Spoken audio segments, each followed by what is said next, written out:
I have followed Gulf geopolitics for over a decade. I have watched wars start. I have watched alliances collapse overnight. I have watched oil prices rewrite entire national budgets in a single trading session. But what Saudi Arabia just pulled off, quietly, methodically, while the world was staring at the handshakes, I have never seen anything structured quite like this. And almost no one is talking about the part that actually matters. On May 13th, 2025, Air Force One touched down in Riyadh. It was Donald Trump's first foreign trip of his second term. Not London, not Berlin, not Tokyo. Saudi Arabia. $600 billion in investment commitments were announced. Defense contracts were signed. The cameras captured every moment of mutual warmth. But here is the thing no camera captured. While Washington was celebrating what it thought was a diplomatic victory, while the press was busy counting the zeros on those contracts, Saudi Arabia was quietly making a move that Washington had zero control over. Not against Iran, not against China, against the assumption that Saudi Arabia can be counted on.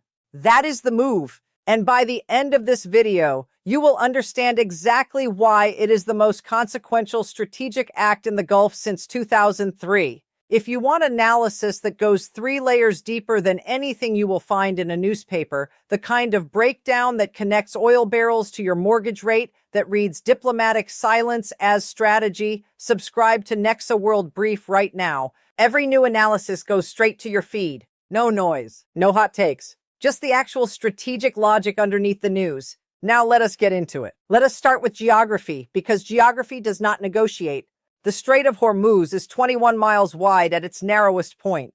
That is it, 21 miles between the Persian Gulf and the open ocean. Every single day, approximately 17 million barrels of oil move through that choke point. Roughly 21% of total global petroleum liquids consumption, according to the U.S. Energy Information Administration. Think about what that means in real terms. That is not just oil for cars. That is the feedstock for fertilizer, for plastics, for shipping fuel, for aviation. Modern economies do not run on electricity yet. They run on what passes through those 21 miles. Now, when risk perception in the Gulf rises, something very specific happens. Not even an actual disruption, just elevated uncertainty. Lloyd's of London and the major maritime underwriters begin pricing in conflict risk. Shipping insurance premiums increase. Tanker operators pass those costs to refiners. Refiners pass them to distributors. Distributors pass them to the pump. We have seen this chain activate before. September 2019. Drone strikes hit the Abqaiq facility, Saudi Aramco's largest oil processing plant on the planet. The facility was damaged, not destroyed. The market did not care about the distinction. Global oil prices jumped 14% in a single trading session, the largest one-day spike in recorded history at that point. In 2022, the Ukraine crisis triggered an energy supply anxiety wave across European markets. The resulting inflation took central banks 2 full years to suppress, at the cost of higher mortgage rates, higher borrowing costs, and lower consumer spending power for hundreds of millions of people. This is the transmission mechanism. It is not theoretical. It has a track record, and it runs directly from decisions made in Riyadh to the number on your gas pump, your grocery bill, and your monthly mortgage statement. Which is exactly why what Saudi Arabia is constructing right now deserves your full attention. Here is the frame that Western media consistently gets wrong. Saudi Arabia is treated as a dependent actor, a kingdom that needs American military protection, a producer that adjusts output when Washington calls, a monarchy modernizing under Vision 2030 because it has no other path forward.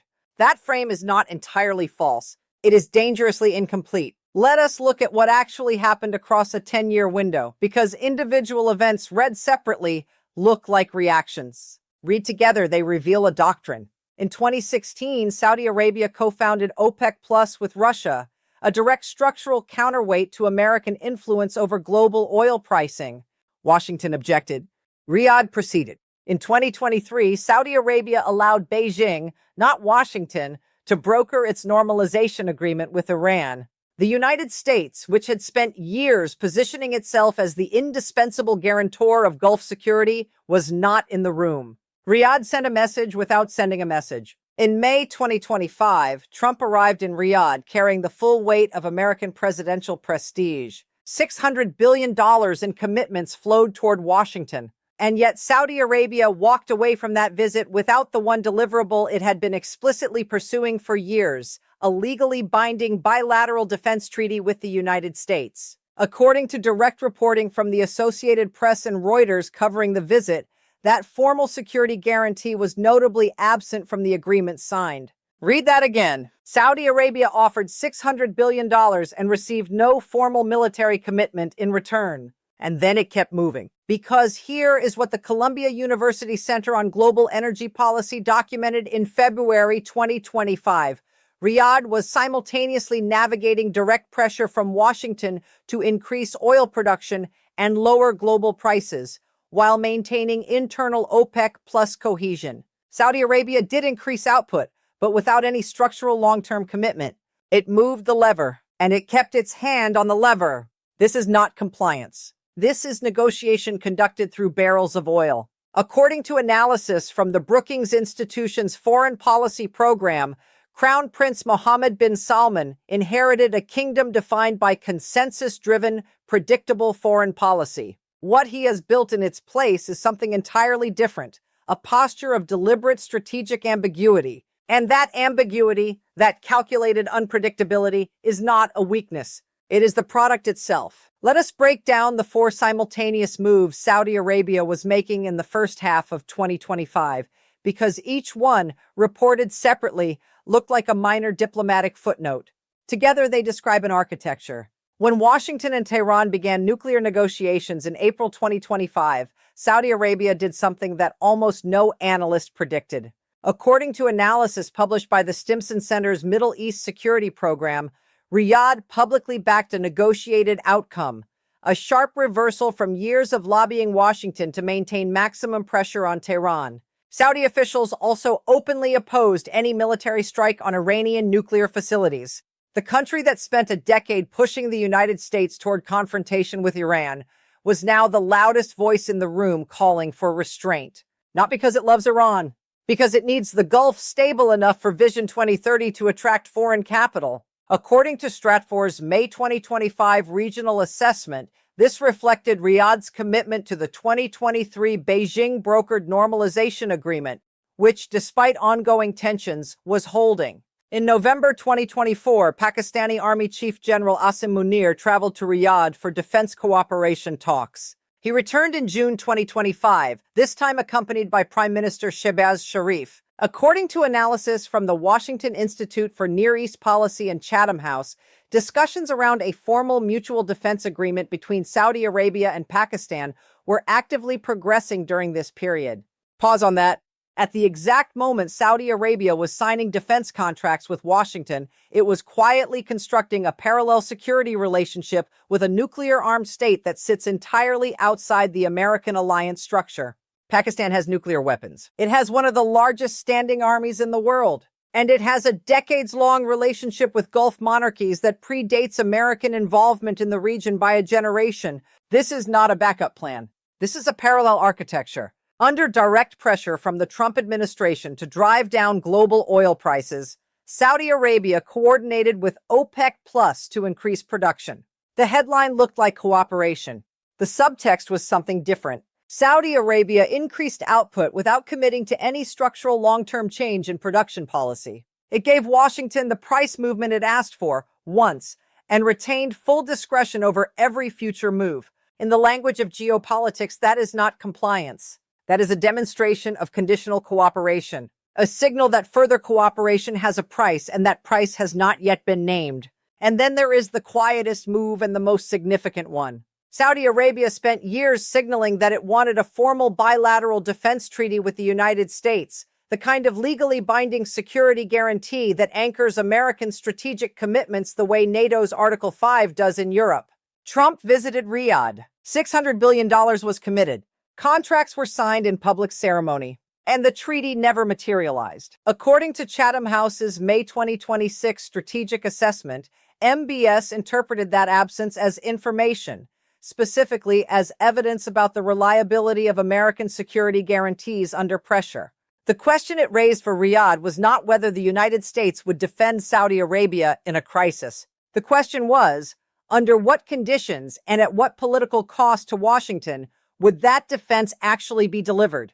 Now, intellectual honesty demands we engage with the counter-arguments, because there are serious analysts who read this situation very differently. No regional actor, not China, not Pakistan, not Russia, can replicate what the United States provides to Gulf security. The naval presence in the Fifth Fleet, the integrated Patriot and THAAD missile defense architecture, the real-time intelligence sharing, the response speed in a crisis. These are not interchangeable assets. And the data from the 2026 Iran conflict, in which Saudi Arabia absorbed direct Iranian strikes and relied heavily on American-supplied missile defense systems, provides uncomfortable evidence for this argument.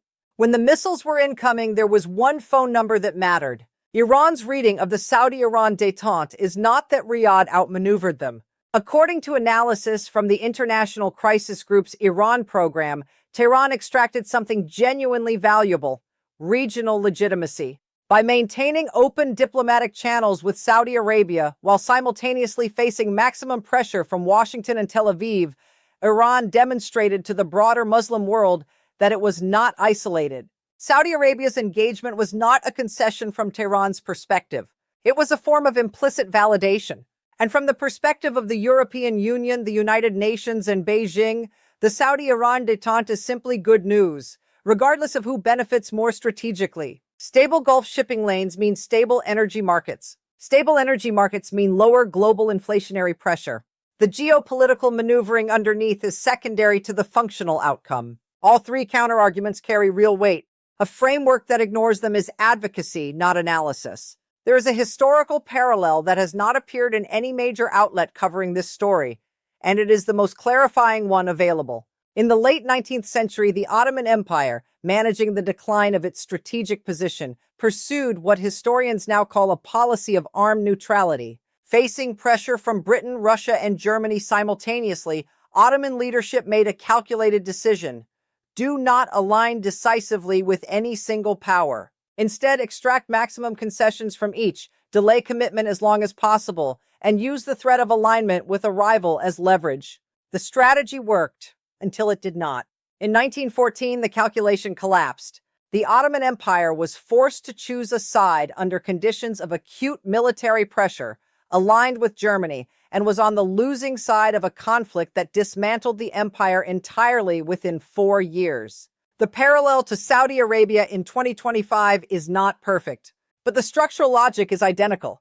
Riyadh is currently extracting defense contracts from Washington, diplomatic legitimacy from Beijing, regional stability from Tehran, and nuclear-adjacent security architecture from Islamabad, simultaneously, without committing to any of them exclusively. The strategy works as long as no single crisis forces a binary choice. Crown Prince Mohammed bin Salman is 39 years old. He is playing on a timeline measured in decades, not election cycles. And unlike the Ottoman leadership of 1914, he has something they did not: a sovereign wealth fund worth over $700 billion, the ability to use oil production as a diplomatic instrument in real time, and a domestic modernization project that gives him a genuine alternative to dependence on any external guarantor. The question is not whether the strategy is sophisticated.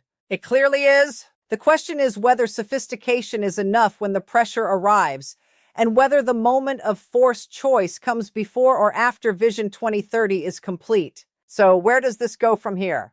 3 variables.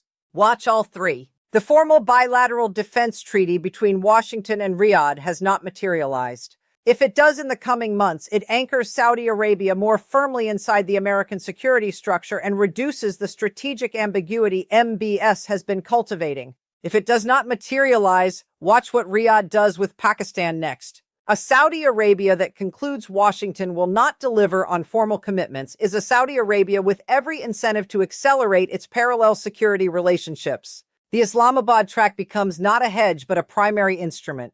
The Washington-Tehran negotiations that began in April 2025 were already fragile. Saudi Arabia publicly backed a negotiated outcome.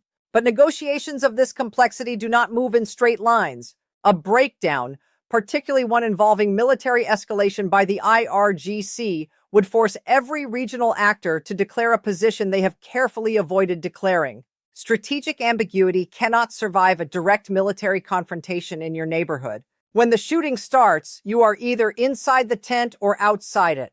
There is no third option. And the third variable is the one most people will miss. So do not miss it. If Saudi Arabia moves to significantly increase output in the coming months, it is sending a signal to Washington that cooperation remains on the table. If it holds production flat or cuts, it is signaling that cooperation has conditions and those conditions have not been met. Oil production in Riyadh's hands is not an economic instrument. In 2025, it is a diplomatic language. Learn to read it. Here's what I want you to take away from today. Saudi Arabia is not reacting to a world that great powers are shaping around it. It is constructing something, methodically, patiently, on a timeline that no news cycle is built to track. The move it made was not military. It was not a diplomatic rupture. It was something quieter and more consequential, a systematic expansion of options designed to ensure that no single power, not Washington, not Beijing, not Tehran, ever holds a decisive veto over Riyadh's future. Whether that strategy holds depends entirely on whether a forced binary choice arrives before or after Mohammed bin Salman is ready for it. And here's the one question I want to leave you with. Think about this carefully before answering in the comments. If Saudi Arabia signs a formal defense treaty with the United States in the next 6 months, does that make the region more stable? Or does it remove the one constraint that has kept both Iran and Israel from escalating? That is not a rhetorical question. That is the actual debate happening inside think tanks in Washington, London, and Riyadh right now. And I want to know where you stand. If this is the kind of analysis you have been looking for, not the headline, not the hot take, but the actual logic underneath the move, subscribe to Nexa World Brief now. Every breakdown goes directly to your feed. The next 90 days will move fast. I will be here when they do.